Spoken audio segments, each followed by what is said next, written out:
This is Scott Spears, and I'd like to welcome you to the President's Day edition of Scott Spears Now. Now, who else would you have in Marion, Ohio on the President's Day episode of Scott Spears Now than the man himself, Warren Gamaliel Harding, the president from Marion, Ohio. And we just did this on the radio episode, so I don't want to go too in-depth on this again because we want to talk about the presidency here on President's Day. But not born in Marion, and this is a big issue. You're buried in Marion, will be buried in Marion. Excuse me, I know, will plug your ears. Will be buried in Marion, but not born here, even though they say you're from here. Well, I'm honored that Marion has claimed me as one of its own. Anybody who knows a little bit about my background knows I was born over in western Morrow County, and as a boy moved to Caledonia. I said, all right, well, I'm in Marion County now. All right, so that's starting to veer toward Marionism. And then when my father moved his medical practice to Marion, and I was a teen at this point, then Marion became my adopted city. And as I established myself in Marion, and we got the Star going, and people were reading about Marion news written by Warren Harding and so forth, I just kind of blended into the community, and it feels good to be welcomed by the people of Marion. Now, we've seen you in this hat you have on right now. We've seen you in pictures with this hat. Was this something somebody would wear at the time? Is it something you wore at the time? Because we see you in a few pictures with this on. Was this a typical thing? Well, yeah, actually it was. This is, we're talking 1920 style here. This type of hat is called a boater, and it was kind of a jaunty hat that sporty men wore. Okay.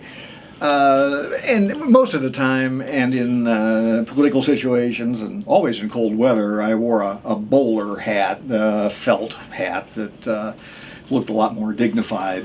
This one, I thought it had a little style to it. It's a good look. It's a good look. Now, what is the political lineage of Warren Harding? Ran for auditor, did not win locally. Mm-hmm.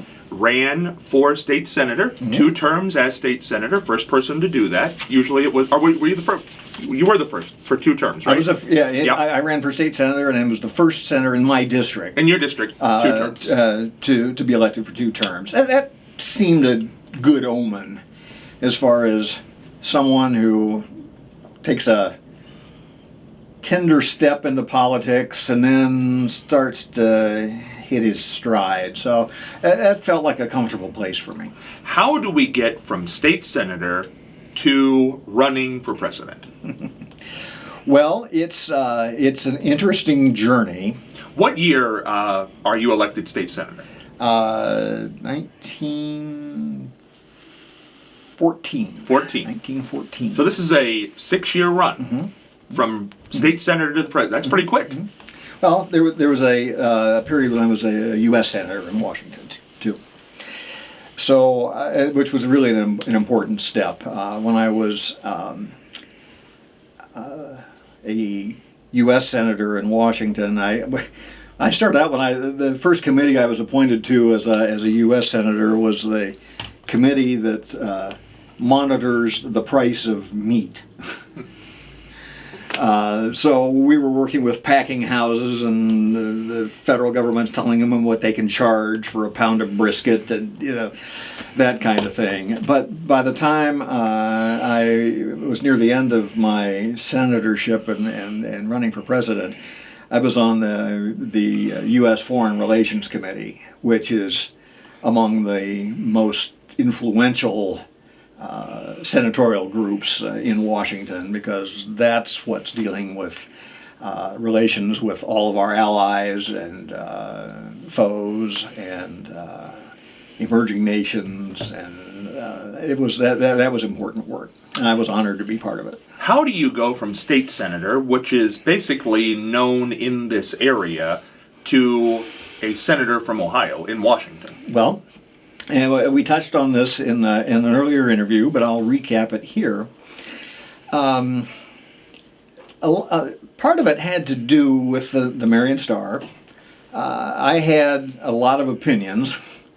Some of them were about local things, like an editorial that Marion should have paved streets. For a city the size of Marion, running a horse and buggy through a muddy street downtown, that's no way for a city to grow up. So I wrote editorials for paved streets. I wrote editorials for a running water system. I ran editorials saying in this city we should have sewers rather than having outhouses in every backyard. We should have sidewalks. We should have streetlights.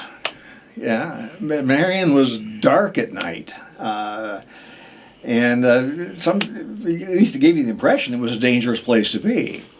So Marion should have streetlights, and just a little note: when Marion got streetlights, they were only turned on when there was no moon out. If the moon was out, lights were off. If it was a new moon and there was no moonlight at all, that's when the streetlights came on. And I'd like to think that editorial sort of galvanized public opinion and thinking, yeah, Marion should have streetlights. And so, anyway, that's the role of an editor. That's what the role of what a newspaper helps set the tone or the agenda in a community. Not that the newspaper makes any of those things happen, but the newspaper pulls public opinion together and gets people to say, yeah, that's a good idea. Why don't we have sidewalks? It's not safe for our kids. So that's what the editorials are for. I also wrote editorials about political candidates, for candidates running for state office, for local office, for mayor, for Marion County treasurer, for anything. Well, those political editorials, I don't know if they made any difference, but they got the attention of the political powers in the Republican Party. Some people call those the party bosses, the people in the smoke-filled room that just makes the decisions of who's going to run and so forth. It's maybe not quite that way, but the folks who manage the political parties have got decisions to make as to who they're going to tee up to be candidate for this office, that office, locally at the state level, and the same process at the national level. But the state party or the local party folks, of course, knew me well. They'd come to the Marion Star and want to advertise for this candidate or that candidate. I wrote editorials for and against and so forth. I started to get a little traction at a little broader state level when I was serving as state senator. But the thing that, I guess, let's call this the secret sauce. That was my public speaking. When I was on the circuit for the Chautauqua Institution and was going from city to city making presentations to groups of a few hundred or maybe a few thousand. It started out just being little towns around Ohio that had Chautauqua groups. Marion had a Chautauqua chapter, and we had a Chautauqua pavilion out at Garfield Park that seated several hundred. And many communities the size of Marion, or larger or smaller, had a similar facility and a regular schedule of speakers coming in to present on this or that. Sometimes it was something educational, sometimes it was just something funny, sometimes it was a rip-roaring preacher coming to town. It might be a song and dance act, could be anything. But I was on that circuit and was starting to get a reputation as somebody who was a good speaker. And I always emulated and admired William Jennings Bryan. He was a great orator of his time. Had a wonderful command of the language, a flowery language. He had a way of being able to paint pictures in your head as he talked. You could see in your head what he was talking about through the power of analogy and so forth. He really was captivating, and I aspired to that. If I can do that, I'll have a reputation in the Chautauqua institution, and that might serve my career at some point.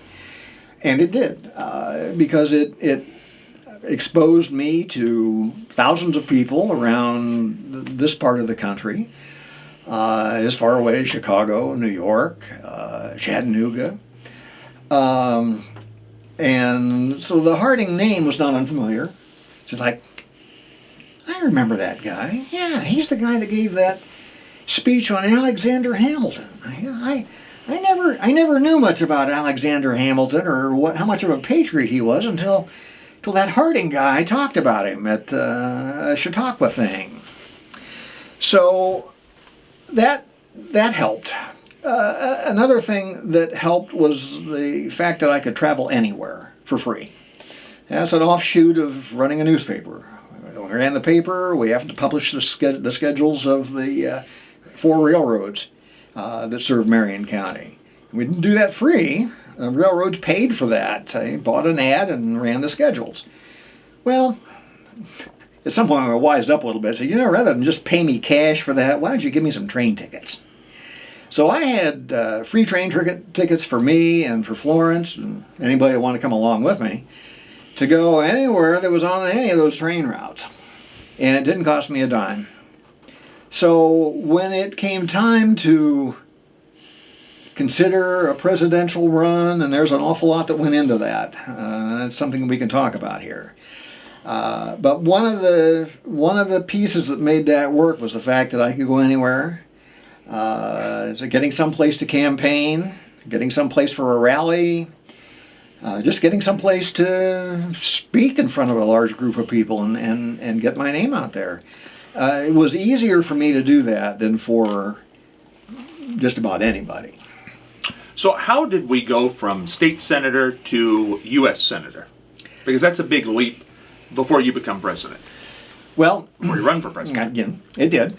Part of it, again, I'll attribute to the Marion Star, because by the time that era was being rolled around, the Star was a major publication. It wasn't like the Columbus Citizen Journal or the Cleveland Plain Dealer, but it was a paper of some repute. And editorials I would write in the Marion Star would reappear in the Akron Beacon Journal or in the Cincinnati Enquirer or in the Cleveland Plain Dealer or one of the several Columbus newspapers. And it was a reprinted from the Marion Star by Warren G. Harding. So that that type of thing is what was getting my name out. And so that gave me an edge and some name recognition. That I could acquire name recognition in ways that other candidates couldn't. That certainly worked to my advantage. And covering the Star, we covered political news. We covered the news of what was happening in Columbus through the perspective of our representatives in Columbus. But I was reporting on that, so I was interested in it. Learned something about the ins and outs of how Columbus politics works and the influence it can have on Ohio citizens. So it wasn't a huge stretch to make that leap, but I owe a great deal of it to the exposure that I got either in the Star directly or in the Star, but through other publications that picked up some of the articles that we had there. So you ascend to be a United States Senator. And how is that easy? Were those hard elections? What were those like? Well, those were relatively easy elections. There wasn't a lot of campaigning. Of course, this is a state senator, I'm a state senator from a district. It's the Marion district. It goes over somewhat into toward Kenton, and it's a little broader than that. But it's a local office that serves at a state level. So that's an easy jump from local politics and being well known to representing your district at the state level.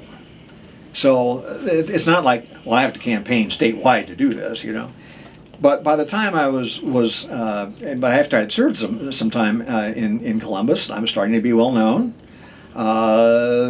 Sponsored a number of pieces of legislation that got some traction and were written about and by the other papers, and so the Harding name was starting to become a name that people would recognize. So that's how the leap happened into the U.S. senatorship.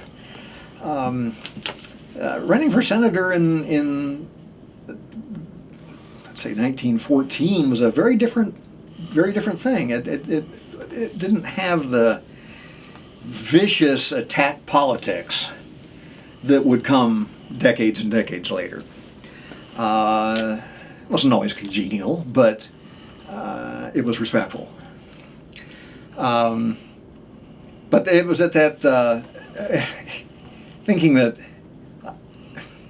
I had the opportunity. I certainly, it didn't occur to me to run for president. I was flattered when I was nominated to be considered a lieutenant governor in a governor's race, which it was at the time when the state senate nominated the lieutenant governor candidate. They wasn't picked by the candidate themselves like they are today. But my candidate lost, and so although a lieutenant governor doesn't run for office, a lieutenant governor rides the coattails of the gubernatorial candidate. So that kept me humble. That really, when I was thinking that, all right, state senator, I'm doing okay, and then didn't win as lieutenant governor. All right, that stung a little and kept my expectations in check.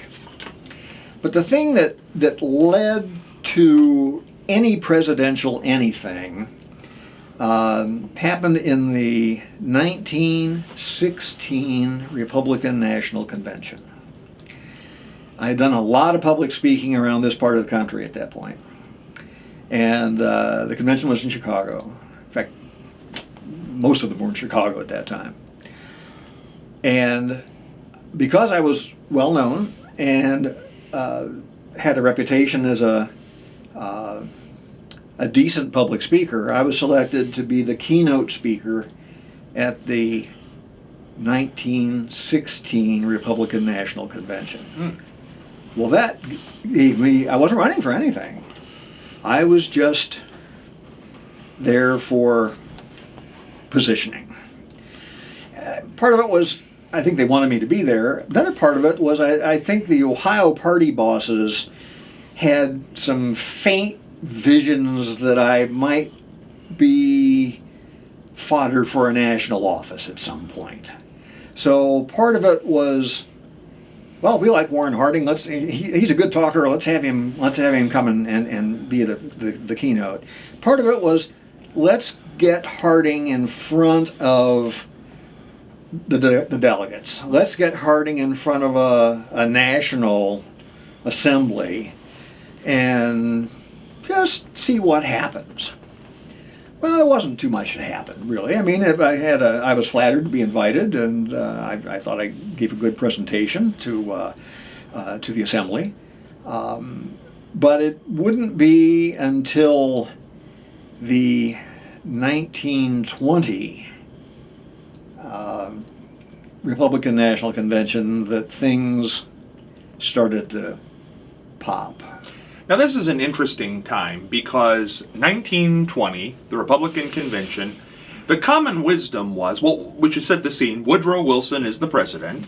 World War I has ended. By all accounts, President Wilson is not well. not a whole lot's known about that, but clearly he's not well. The Republicans most likely felt as if they were going to nominate and win with Teddy Roosevelt. Now, the backstory on that, of course, is Teddy Roosevelt had been president of the United States. He had left the office, turned it over to William Howard Taft. Taft then was president for one term. Roosevelt decided he missed the office. He comes back and runs third party on the Bull Moose Party, costs Taft the election, costs himself the election, gets Woodrow Wilson into office, makes the Republicans very angry. There's some hard feelings there, but they make up. And unfortunately, Teddy Roosevelt goes on an expedition, which he liked to do, really did a number on his health. He about died on that expedition. He did come back, though, but died in his sleep not too long after that, and certainly before 1920. Which caught the National Republican Party completely off guard. The Republican Committee had him teed up. This is going to be a sweet shot to drive him right into the presidency. Really, not much else to think about. Other candidates, we don't need to worry about that because he's our guy. And then he died. Now what? Well, the Republican National Committee was caught completely flat-footed.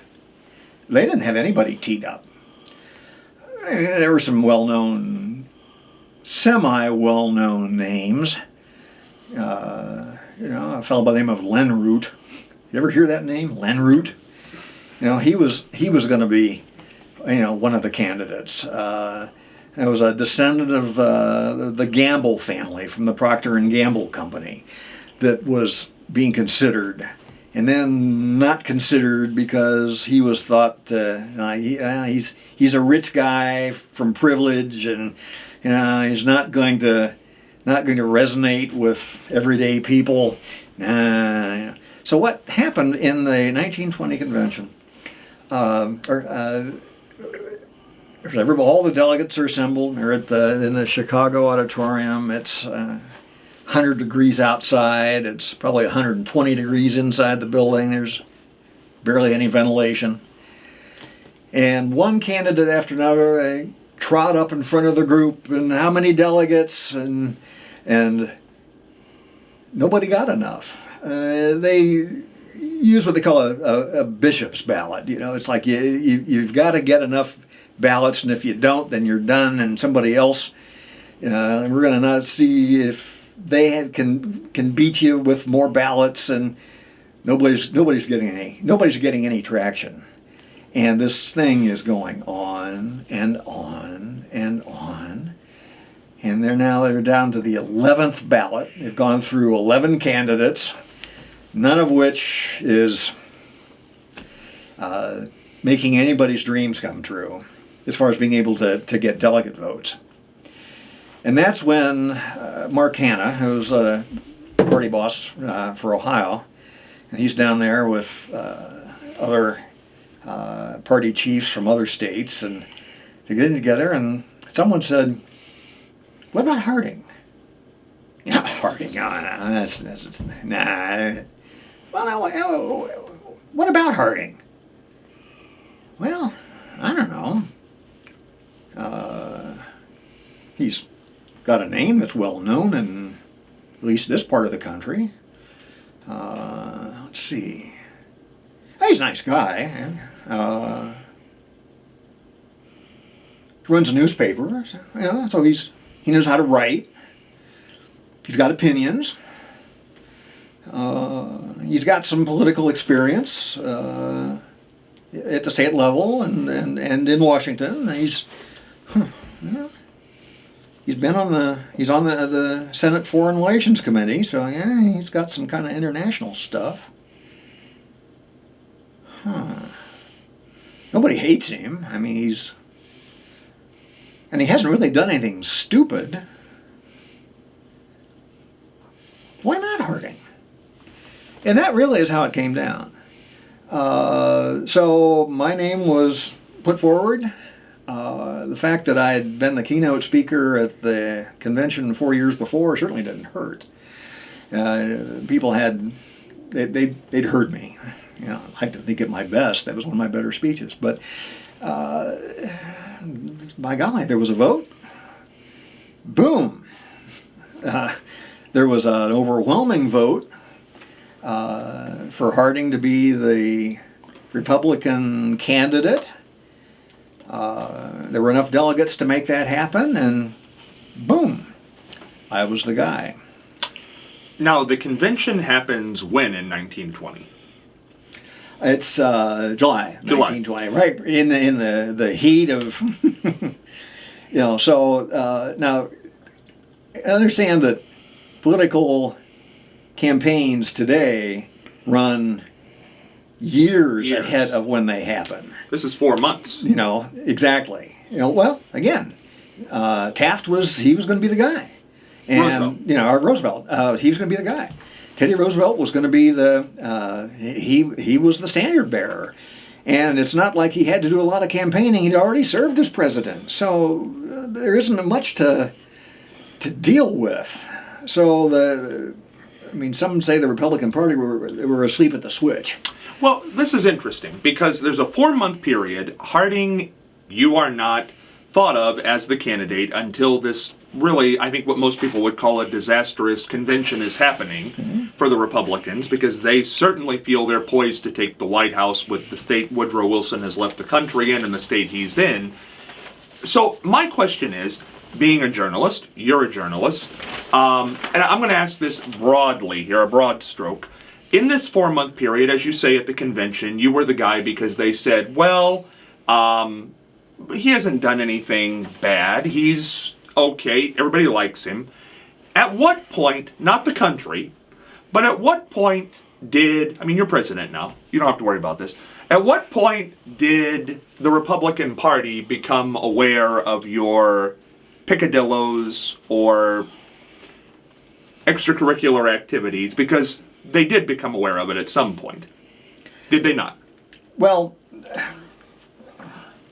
let me just go on record at the moment saying I'm not sure it's becoming for an interviewer to sit before the President of the United States and accuse him publicly of improprieties.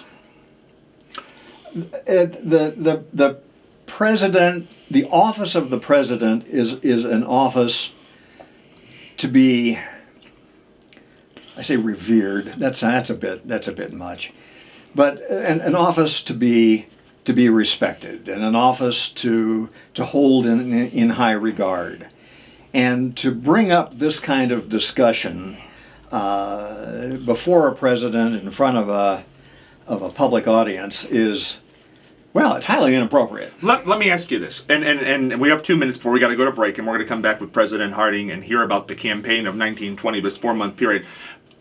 I won't ask you that directly, but let me just say this with 2 minutes.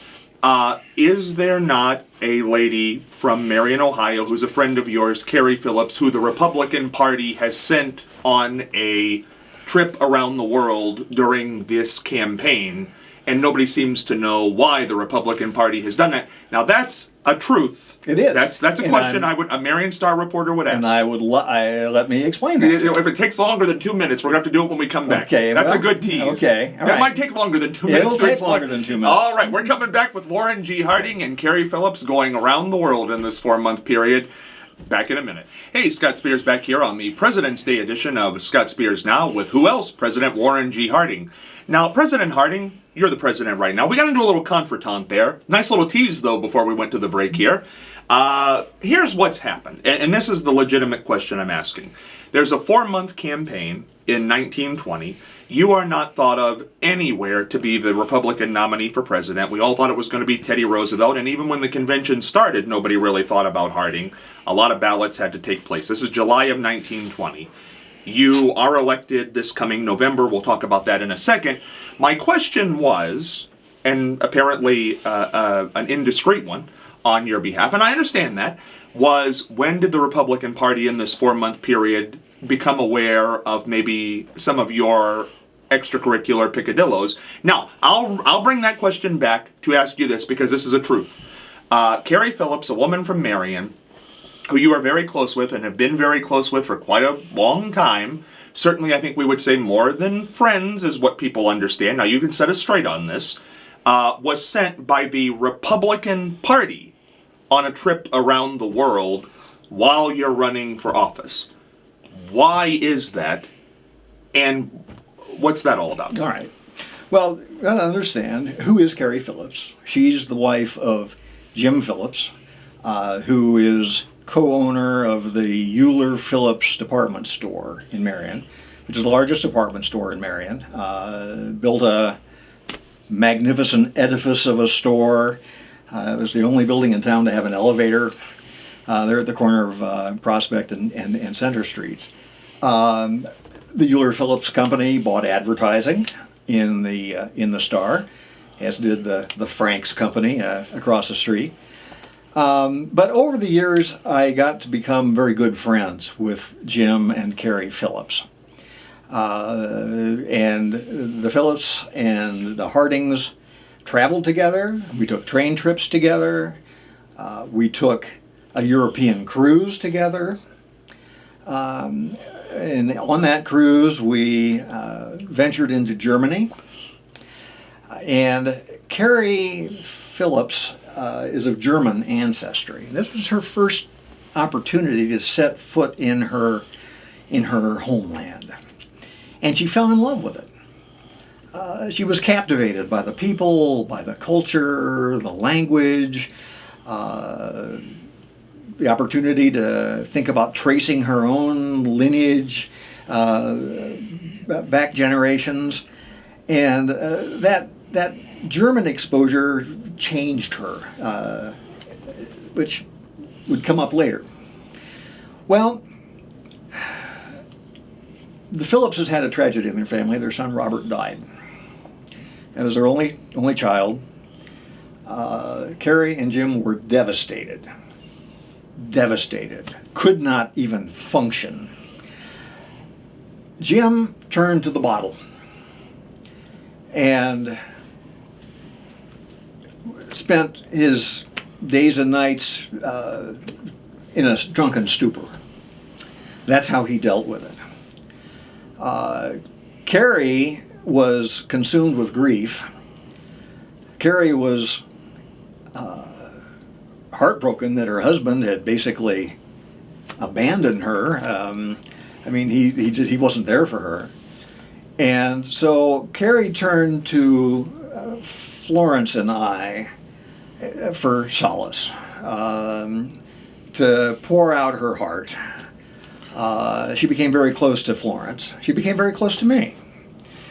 Now, Carrie Phillips was a very attractive woman, and some said she was the most beautiful woman in Marion County.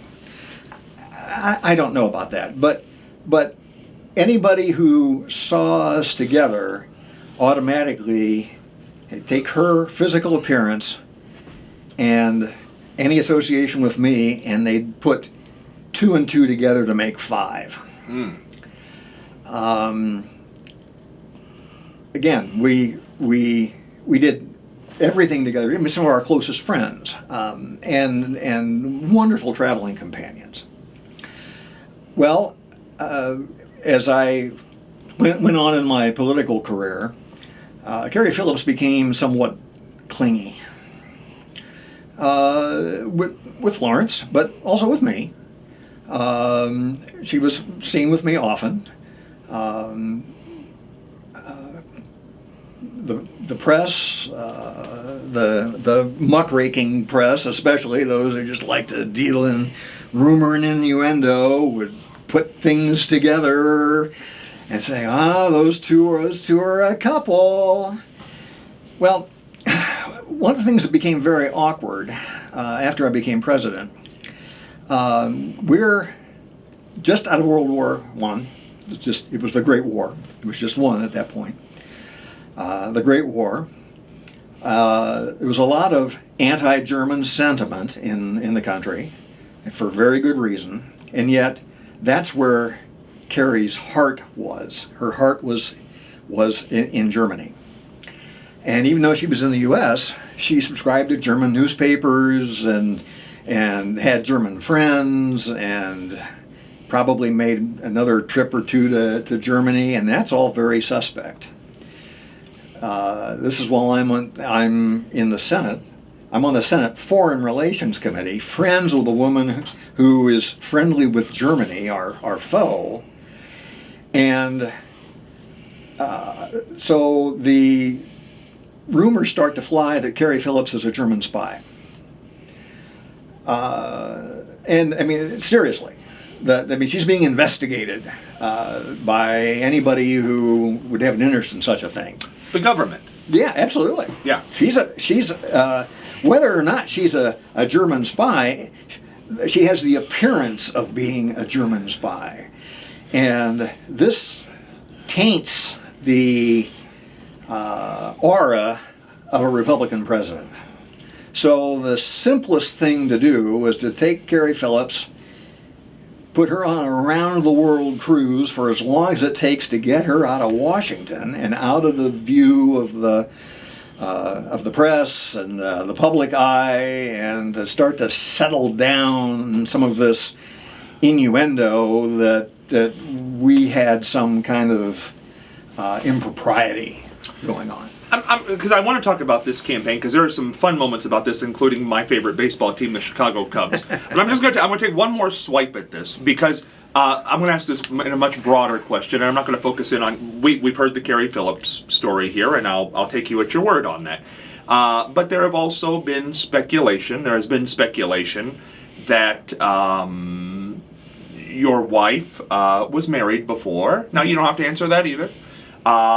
If you find that unbecoming, that there might be a child that's not your child, that was her child, that she's not the greatest mother to, not to mention the whole Carrie Phillips episode that we just spoke of.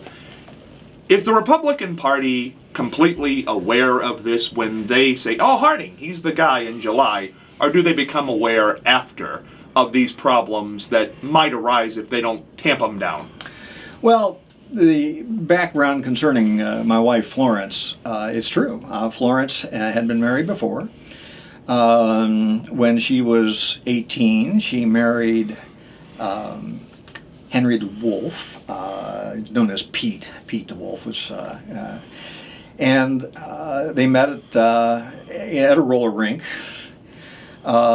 which isn't the most honorable place to be. If you were someone who was roller skating, that was, akin to heavy drinking, I think.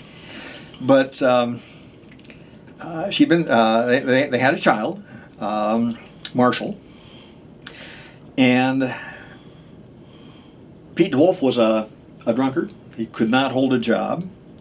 He got a job at the roller rink in Galion for a little while. He couldn't sustain himself in Florence and a child, so he took off one day, took off for Colorado. Never seen again, basically. So there's Florence left with a young child, no job, in Marion, Ohio, and her father is known as the wealthiest man in town. He runs a hardware store downtown. He also has a lot of rental property around town. As a girl, Florence rode horseback around town to gather rent payments from people who rented houses and commercial buildings from her father. Well, he was livid that she got married, livid that she got pregnant, livid that she's now a divorcee. She's tarnishing the Kling name in Marion. She's just a scandalous figure, in Marion. Warren Harding, now, saw the charms in Florence that others didn't see. He got past she's been married before, and yeah, she's got a child, but her father's raising a child, because Florence didn't have enough income to have a household of her own to do that. So he's raising the child. But Florence is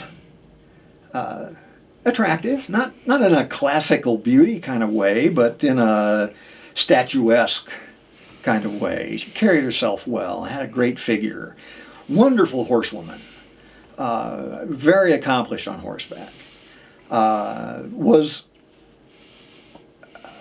a marvelous markswoman. Put a rifle in her hands and she'd shoot the eyes out of a blackbird at 100 yards.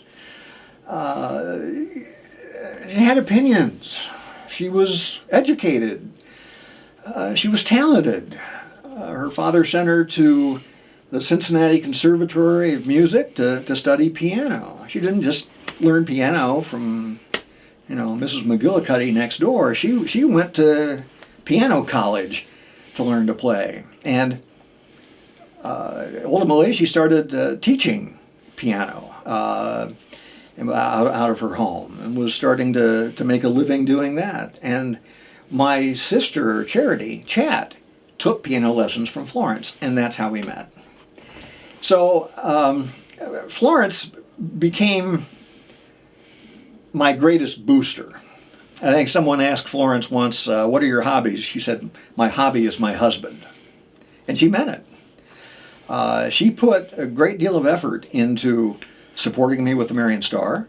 And that's a whole other story, because she had a good mind for business, because it had been honed with her working in her father's hardware store. She understood cash flow and balance sheets in a way that I had only a gauzy appreciation for those things.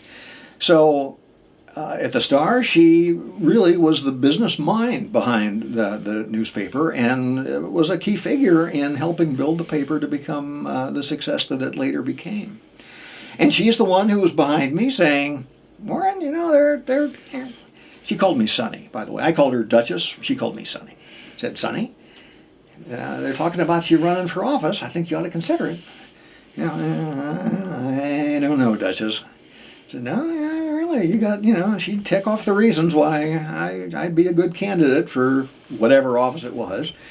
She was strongly behind me, and when I had doubts about my ability to serve in any capacity, she'd boost my confidence and give me reasons why, you've got more than you think you've got. So there was never a stronger Harding booster than Florence Kling Harding. And before we get to the big baseball game, which is really revolutionary for its time, so the Republican Party is aware during the campaign that there might be some problems in your life. Well, that would not be good. Well, when Florence was interviewed by the newspapers about, you're divorced, aren't you? And she would tell the reporters, well, I'm a widow. Which is a lie. Well, in her mind, her husband was dead to her. That's the way she looked at it. He left me. He disappeared. He's dead. He's dead to me. So it's an extension to say, yeah, I'm a widow. But that was her frame of mind, and sometimes that stuck with the press, and sometimes it didn't.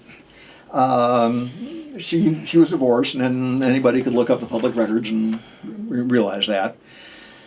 And being divorced in 1920 was a bit of a scandal. If you were a divorcee, you're kind of sketchy. So the Republican Party knew that, and did what they could to downplay that. It wasn't an important issue for me. After all, I'm her husband, so isn't it my opinion that matters most?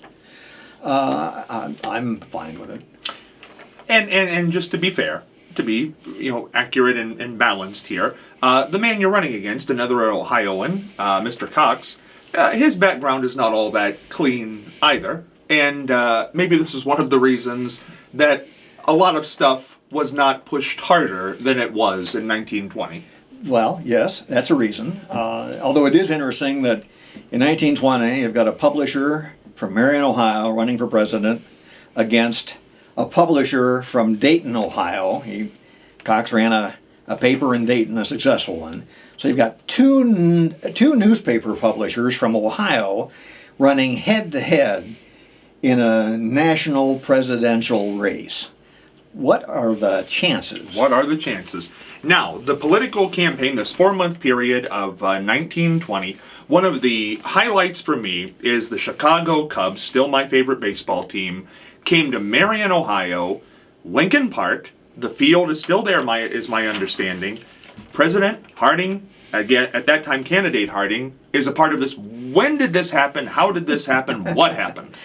Well, we had 4 months to make a campaign get into full swing. So we had to hit the ground running. We did that by hiring as the general election campaign manager a man by the name of Albert Lasker, who was an advertising guy for an ad agency in Chicago called Lord and Thomas.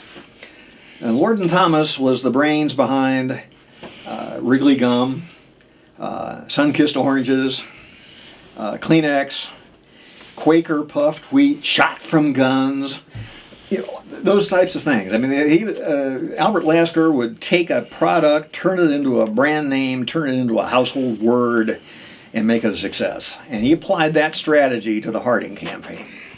So the Harding campaign was the first presidential campaign to use what you might consider modern advertising techniques. We had newsreels and sound recordings. If I gave a speech someplace, they'd press a record of it and then pass those records out. These were like 78 records that you played on your Victrola. Pass those records out at rallies of me giving these speeches. I would be filmed in newsreels and were shown as previews at the movie theaters. So you got a little newsreel before the feature started. Literature that was targeted to specific groups like African Americans, to women, to Native Americans, about why this Harding guy is your best choice. There were billboard posters, newspaper and magazine ads. Albert Lasker said, "I'm going to sell Harding like a 5-cent pack of Wrigley's gum." And he did. Telemarketers made scripted phone calls to people's homes. So that was the first phone spam. 8,000 photos were distributed every 2 weeks around the nation to newspapers from a photo agency of pictures of me and Florence and me and Laddie Boy and me giving a speech and me on the front porch. And Albert Lasker had part ownership in the Chicago Cubs. So it wasn't a big stretch for him to bring the Cubs to Marion to play the Marion team, which was the Kerrigan Tailors. This was September 2nd, 1920. So the political convention's in July. September 2nd, the Cubs are playing in Marion up at the field at what's now Lincoln Park. So I briefly pitched in the game. The whole event was basically staged for the newsreels to get moving pictures of me playing baseball, talking baseball. The famed pitcher at the time was Grover Cleveland Alexander. He was the star pitcher of the Cubs. So getting a shot of Harding talking with Grover Cleveland Alexander, that was a big thing to make a newsreel of and get into the theaters. It didn't stop with the ball game. Now we're bringing Hollywood stars to Marion. So you've got the What was the score of the ball game? Oh, do we know? Kerrigan. Did they keep score? Well, that's lost to the sands of time. The Kerrigan Tailors lost. Trust me. You pitched a good game, though. I did. But the score is lost to history, fortunately. But now we've got stars coming to Marion. You've got the Broadway and Hollywood stars coming to Marion. The brightest stars of the time. Of course, this is the emerging movie industry, and you've got people like Al Jolson, Lillian Russell, Douglas Fairbanks, Mary Pickford.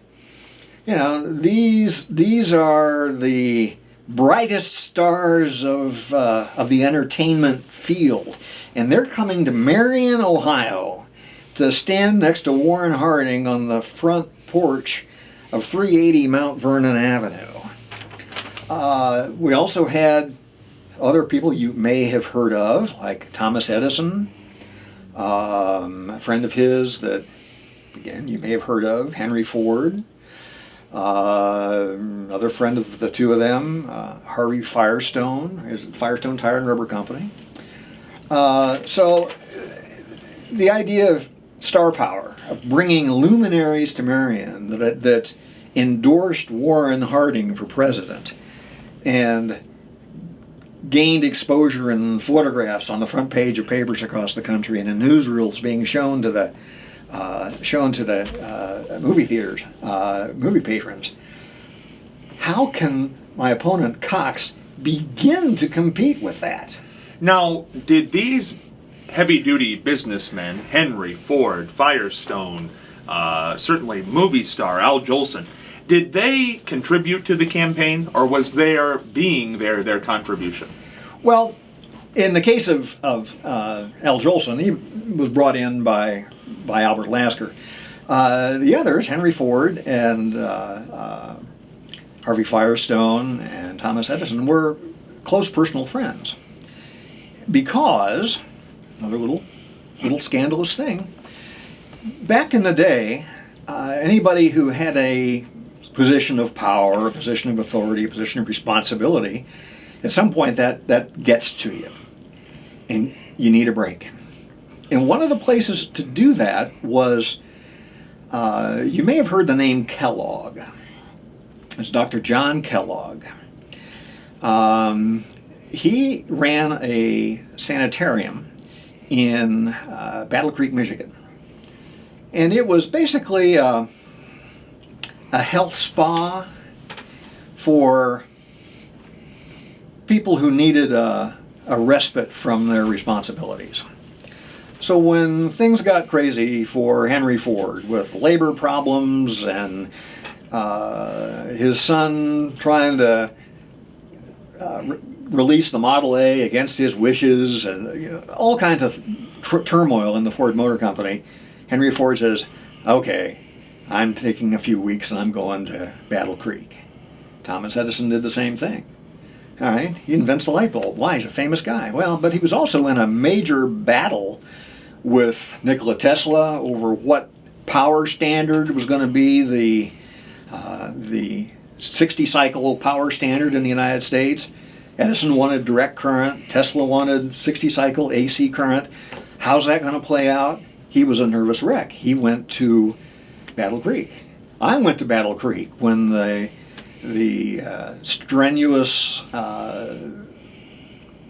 issues of the day are dragging me down in the Senate. So that's how we met, and that's how we got to be close friends. We went camping together. We'd go hiking together. So it was just a personal phone call, personal favor to ask these gentlemen to come to Marion and endorse my campaign. You used the term scandal when you referred to this, but you use the term sanitarium and you use the word spa. Just to put this in context for people who are listening, watching this right now, because I think people would say Henry Ford, Thomas Edison, they had some money and certainly they had some fame. So if they wanted to go somewhere, they didn't have to go to Battle Creek to go to a spa. They could have gone to the best hotels in the world. They had summer homes. They could have done this sort of thing. Why go to a sanitarium, spa? Would some people call this, as you say, for mental issues? Would this be considered a area of psychiatry? Were there psychiatrists at this point? No, not at all. When you think sanitarium, you're thinking an insane asylum. Were there doctors there? It's an insane asylum, and people are in, That's the scandal, right? Well, that's not what this place was. Kellogg's sanitarium, and it's a poor choice of words on his part to describe the place. It's one of the best places in the country. But he is a doctor. Yes, but he's a doctor. He's a homeopath, but he's a nutritionist. All right, and a stay at the Kellogg Sanitarium meant a couple weeks of vigorous exercise and throwing a medicine ball around and eating well and eating Dr. Kellogg's patented cereal that he had come up with. In fact, there are even some rumors that Dr. Kellogg might try to launch his cereal into grocery stores and places where you didn't need a prescription to buy it. You could just go to the grocery and buy it and eat it at home. I don't know if that'll ever happen. And this is going on in Battle Creek. That's going on in Battle Creek, and that's one of the reasons to go there. Another cereal. Well, one of the guys that went there was Wilbur Post, Oh. who allegedly copied the Kellogg's formula to launch his own line of cereals. This is quite the spa. There's a lot of stuff going on at this spa. Right. So Post wasn't in the cereal business at the time. He was just an entrepreneur. He saw a doctor making a decent cereal that had some health properties and thought, there ought to be some way for me to horn in on this little piece of action. So that's where the whole Post-Kellogg thing. That's fascinating. That's fascinating. It's just, but this is all coming together when I'm at the sanitarium with Albert Einstein, all of these people. All these people. Right. Now, I just want to ask this, and again, why is this seen as salacious? Why is this seen as a bad thing? Scandalous. Well, scandalous is maybe not the best word, but it seemed like, that's something rich people do. That's snobbery. That's a little bit of that's self-pampering. Oh, okay. It's like you're a man of responsibility. Buck up and get the job done. Don't waddle off to Battle Creek and snivel around and eat some goofy cereal and thinking it's going to make you better. This is a country we're hardworking people. We've got a strong work ethic. Just go get the job done. There's something about soon-to-be President Warren Harding, Thomas Edison, Dr. Kellogg, and Henry Ford all sitting around eating cereal in Battle Creek, Michigan. That doesn't that put everything into perspective? It was a thing. It was a thing. I tell you what, we're going to go one more segment here because I want to go to election night with President Harding because this is where the broadcasting business comes in, KDKA, and election night here in Marion. How about that? With President Warren Harding. Back after this. Scott Spears back here on our extended edition, President's Day edition of Scott Spears Now with President Warren G. Harding. We have went through how President Harding, current President Harding, then Senator Harding, got the nomination in July of 1920 to be the Republican candidate for president. We have went through the campaign, which was star-studded. The Chicago Cubs came to Marion. They played at Lincoln Park. President Harding threw some pitches out in that game. Al Jolson came to Marion. Henry Ford came to Marion. Thomas Edison came to Marion. It was star-studded, wall-to-wall. President Harding had been at a sanitarium. That's where he met these people. We've heard all those stories. And now it's November of 1920. It's election night. It's been the parade of stars. What's going on now? All right. Well, for one thing, behind the Harding home at 380 Mount Vernon Avenue is a little building. And in that building are reporters from every major newspaper in the United States. They're all gathered in Marion, Ohio, and they're using that as their office.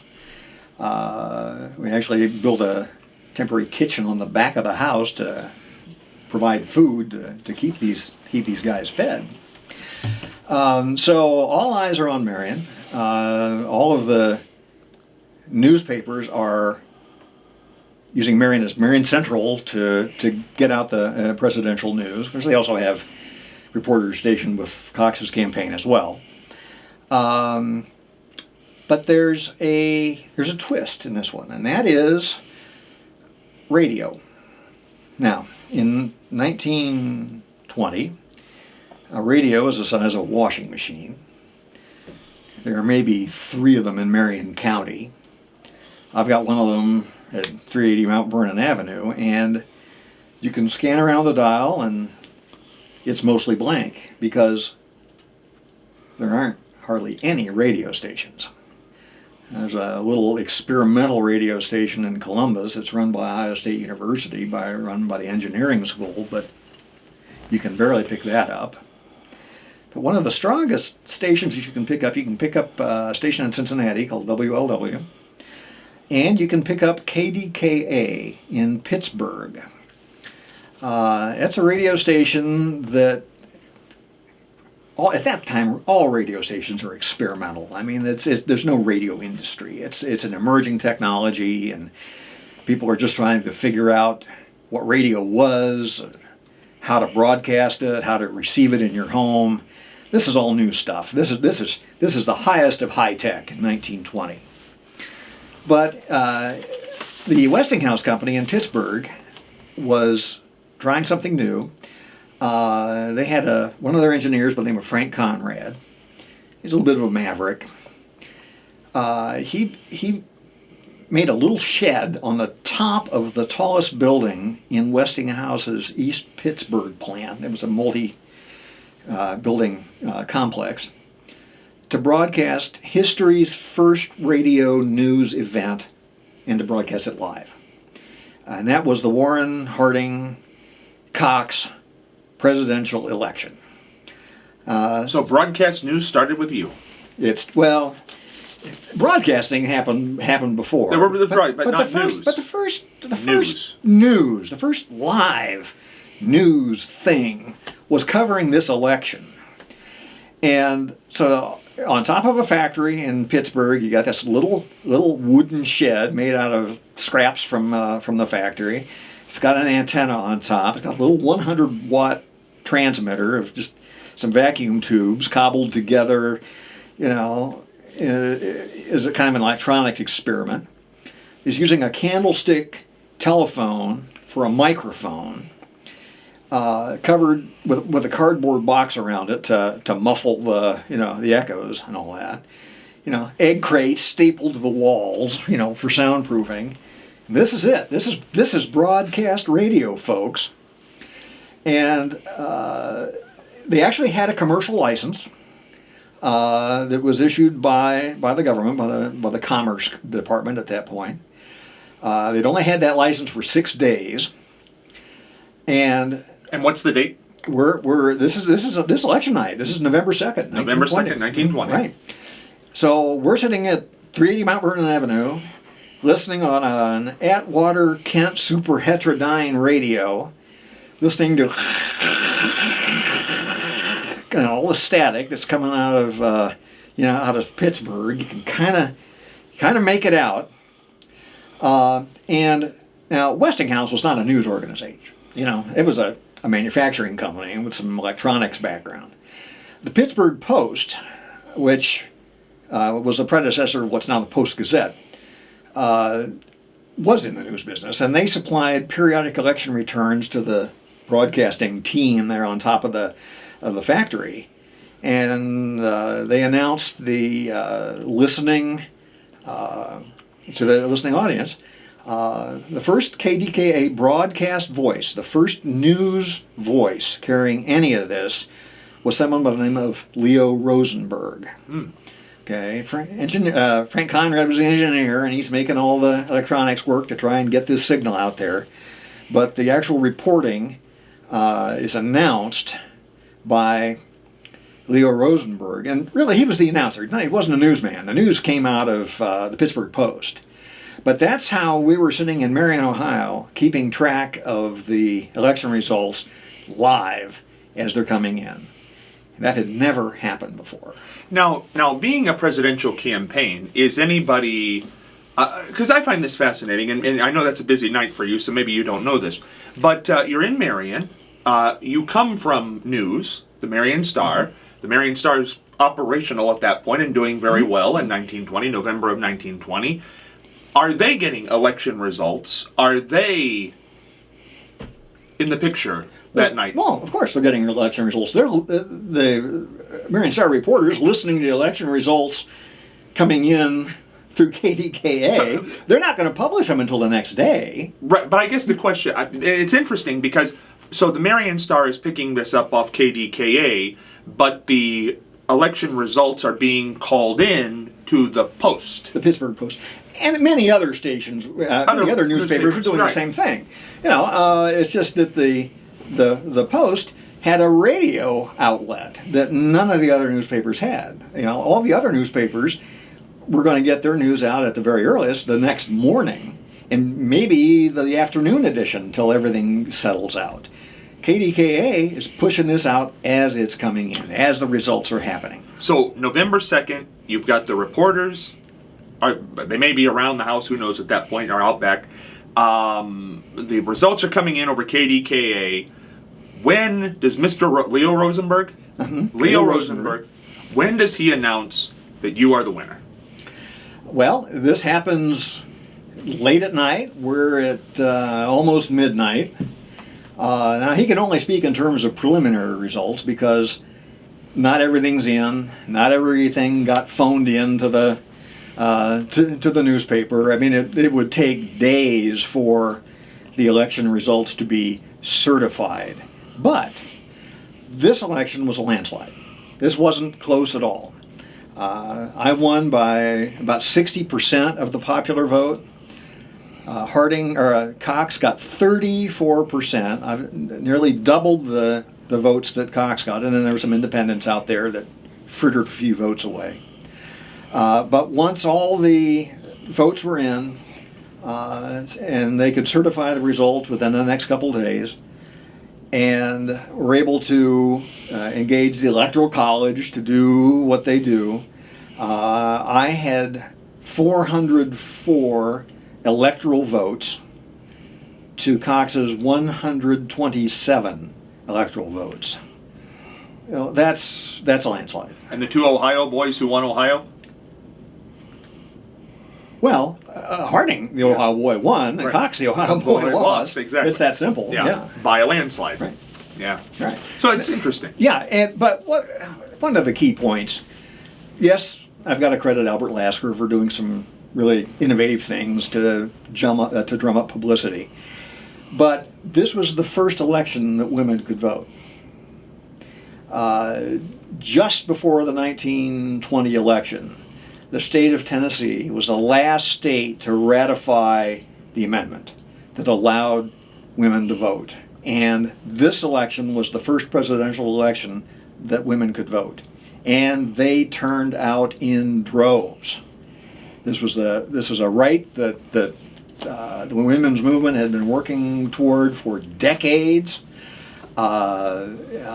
Suffragettes around the country, leading protests.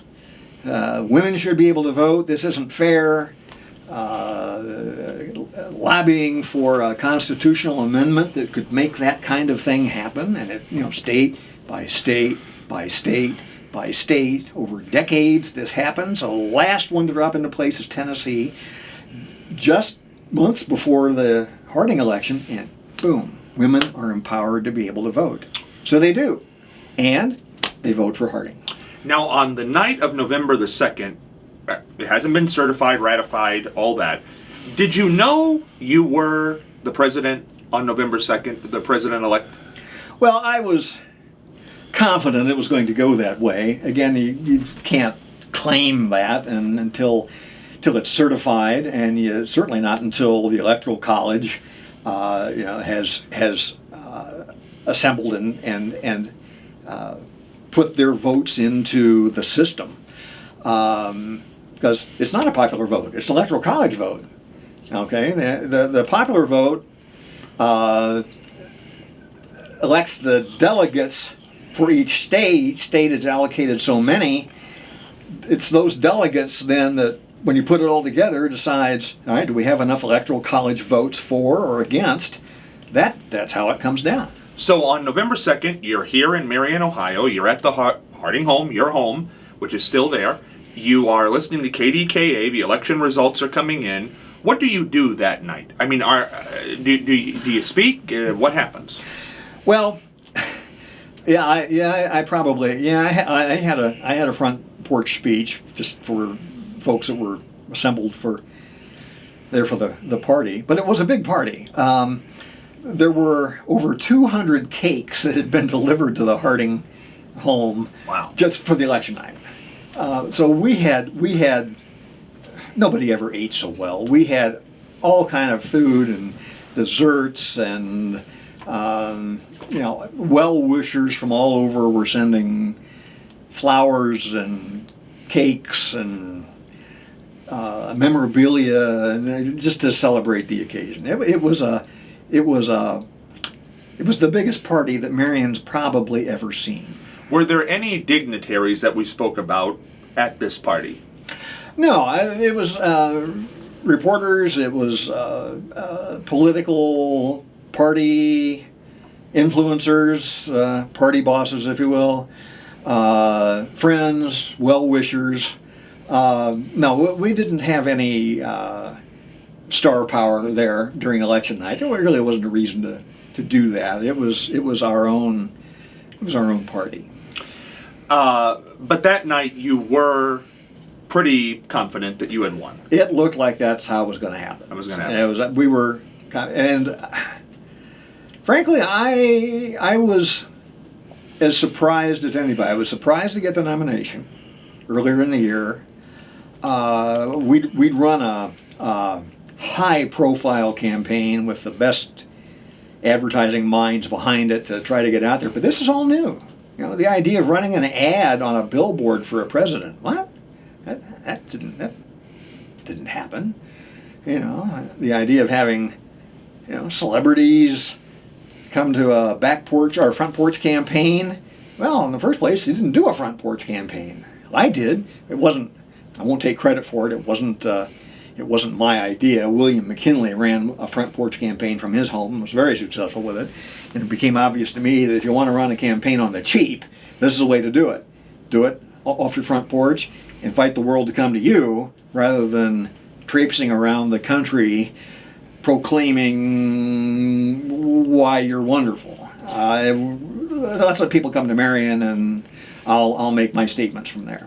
You know what's interesting? At this time, the former Republican presidents of the 20th century, McKinley's dead by an assassin's bullet, or an assassin's, he was assassinated. Teddy Roosevelt's dead, we talked about that. But Taft, you mentioned him, another Ohio boy, is not dead now.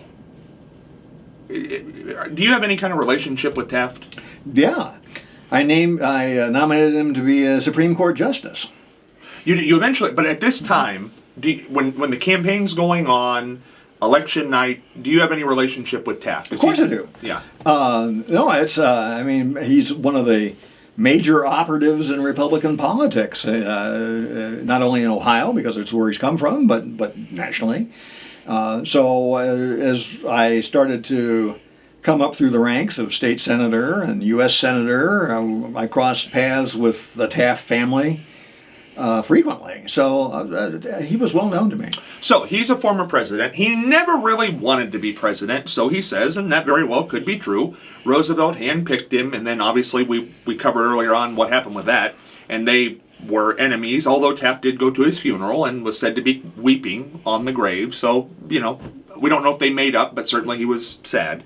You do nominate. What he wanted to do was be on the Supreme Court and Chief Justice. Mm-hmm. Now, in a matter of fact, you nominate him to this, he becomes that, and a matter of fact, late in his life, when people would ask him about being president, it wasn't a thing. He didn't even care about it.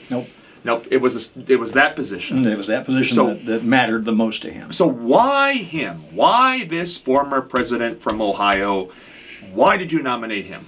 Well, I knew him well.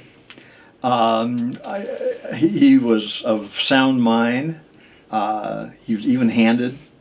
If he had opinions, he didn't let those influence an important decision that he needed to make. It was based on the facts. It was based on the testimony presented to him. And he would weigh that. I saw that throughout his career, obviously in the presidency. But this is a man who has the intelligence the even-handedness, the fairness. There's not a lot of fairness in Washington, but this was a man that I could genuinely say, I know this man. He's a fair man. He's an intelligent man. This is, yes. So not that I had any idea that he'd become Supreme Court, the Chief Justice, but I certainly thought he was among the best of the nominees that we could bring in, and the Senate can agree.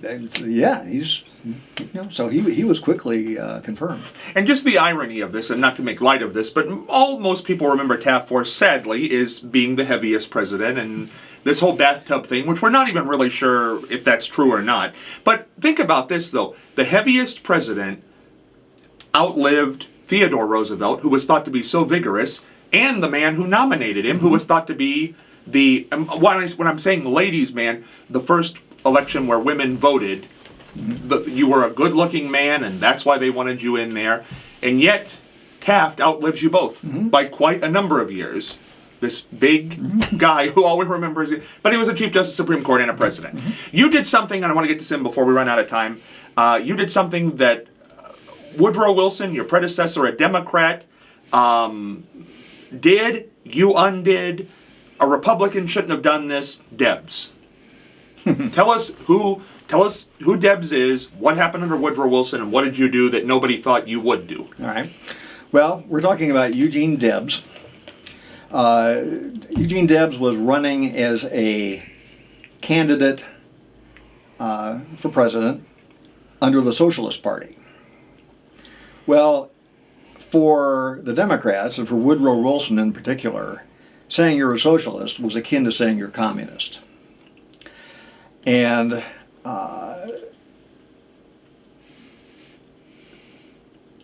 Wilson had him charged for sedition, for crimes against the government,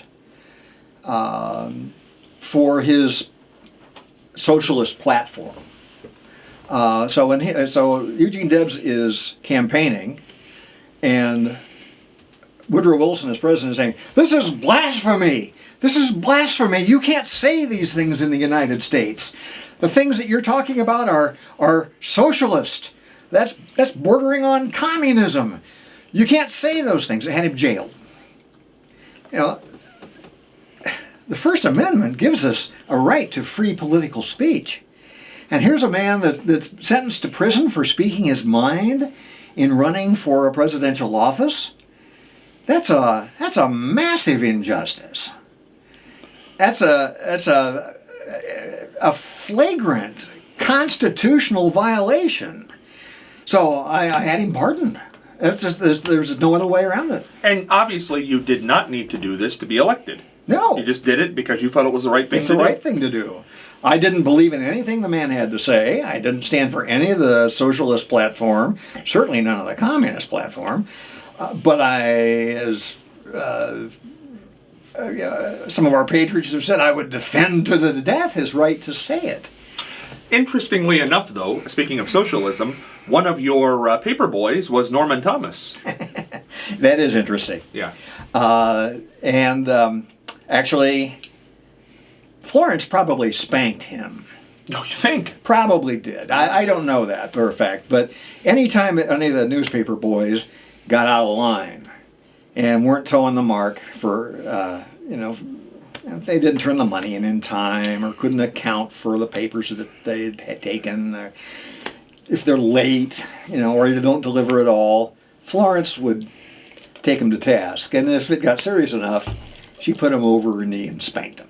So it's possible that a presidential candidate, again, for the Socialist Party, but out of Marion, was spanked by Florence Harding. There you go. Well, as so many others were. Very quickly in our final moments, because there has been one war, it's over, the Great War, World War I. Woodrow Wilson wanted the League of Nations, so no world war will ever happen again like that. How do you feel about that?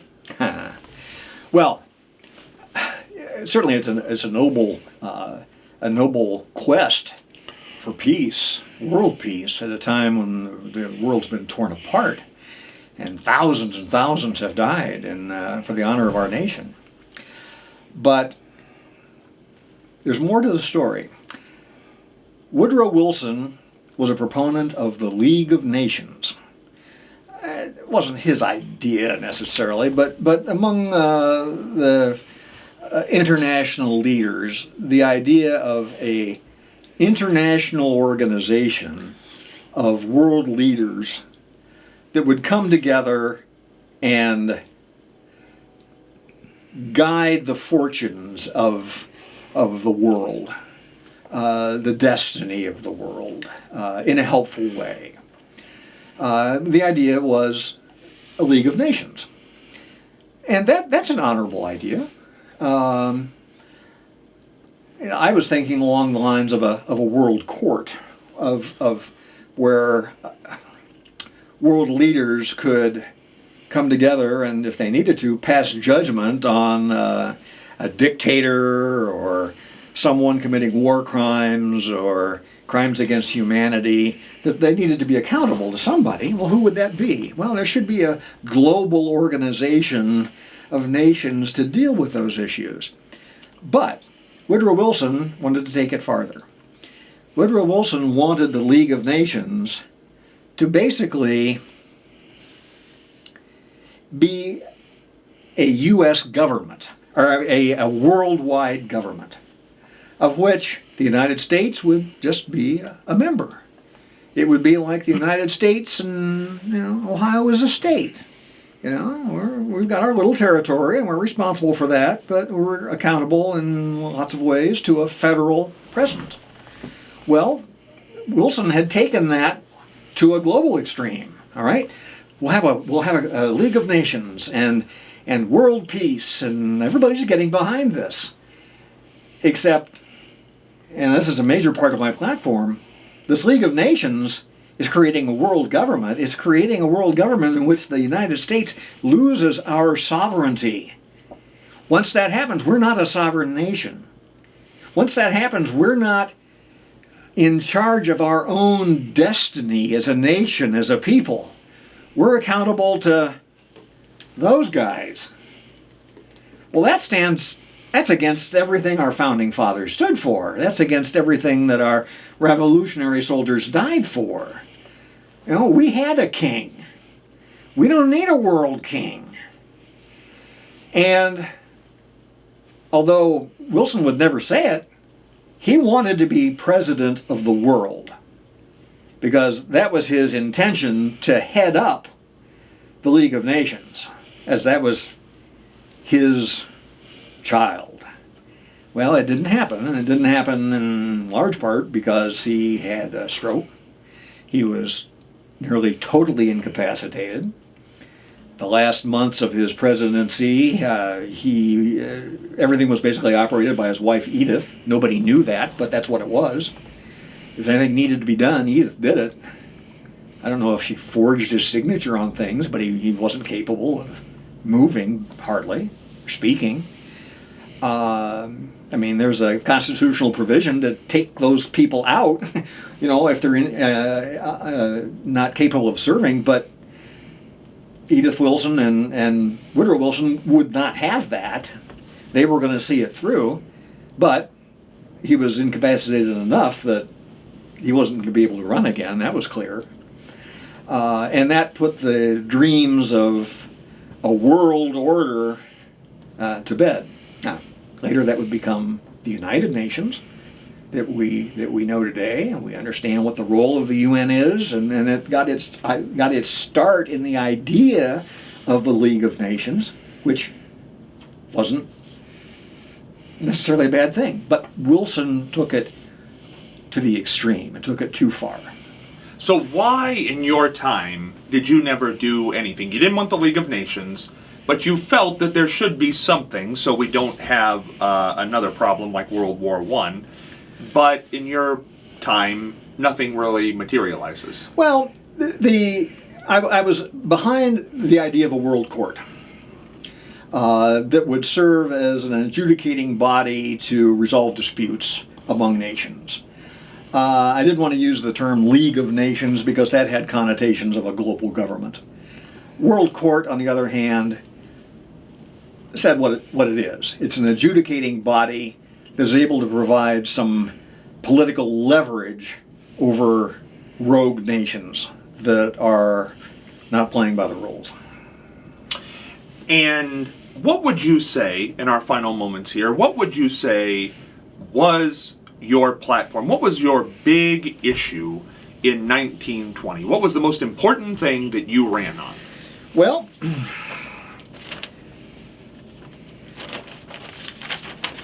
the thing that I ran on was a return to normalcy.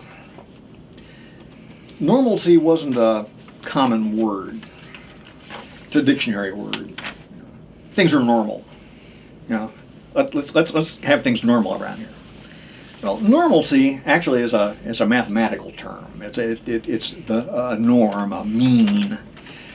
And I thought I'm going to give that word some legs. So I didn't invent the word, but I pulled it out of obscurity and stuffed it into my platform. And here's what was going on in 1920. Here's why normalcy was an issue. We've just come out of the Great War. We've had more than 100,000 Americans have lost their lives in this war. There's a global influenza pandemic, 1913, that stole 650,000 lives. It's still going on. It's tapered down, but there was no clue for, or no cure for the flu.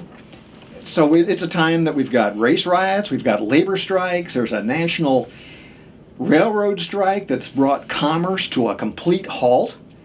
There's a string of anarchist bombings. The communist revolution, Russian Revolution has happened, and now that there are communists that are trying to spread that influence into other countries, including ours. There was an anarchist bombing on Wall Street that slaughtered 30 people because of a communist anarchist. President Harding, hold on one second, because we're going to hit a thing here. We're going to come back 3 minutes and finish up President Harding's return to normalcy right after this. All right, we're back here with President Warren G. Harding. We wanted to make sure we got the final moments of your return to normalcy platform in 1920. So, there's fears of communism, strikes. The economy is in the toilet because of the war. The federal debt is out of control, again, because of war spending. It was all on borrowed dollars that we bought all those armaments to be able to fight the war in the first place. We've got Wilson, who, during the war, he set up the War Powers Act and got that run through the legislature, which gave him nearly unlimited power, which he needed at the time because of the Great War. War is over. War Powers Act is still in place, and Wilson's acting like, I'm king of the world. So the idea is to restore the power of the presidency to where it's supposed to be, to solve the labor situation, to get inflation under control, to get debt under control. There's no federal budget. So if anybody in the federal government wants to spend money, you just spend it. There's no budget. There's no such thing as over budget. So I'm campaigning for a balanced federal budget. We're going to determine what the budget's going to be, and we're going to stick to it. We're going to hold people accountable to it. And we're going to get buy-in from the House. We're going to get buy-in from the Senate. And we're all going to agree that this is what we've got to spend. And we're going to stay within that, just like everybody has to do in their household, just like I have to do with Florence at home. President Harding, it's been such a pleasure to be with you today during our President's Day episode and spend this time with you. I know you're very busy. And as we go out today, we want to go out on a high note here. Al Jolson was part of your campaign. And give me just a couple lines of the famous campaign song, because he was out there hammering it along during the campaign of 1920. Well, it's just Harding, he's our man. He's the man for me. I don't know the whole song. But it's a good title for the first women when election have the right to vote. Right. Not bad there. So Harding's the man for me. It's published sheet music. You can buy it. Florence probably played it a few times on the piano. Probably did. President Warren G. Harding with me here on President's Day. Have a great President's Day. Scott Spears heading for the dugout.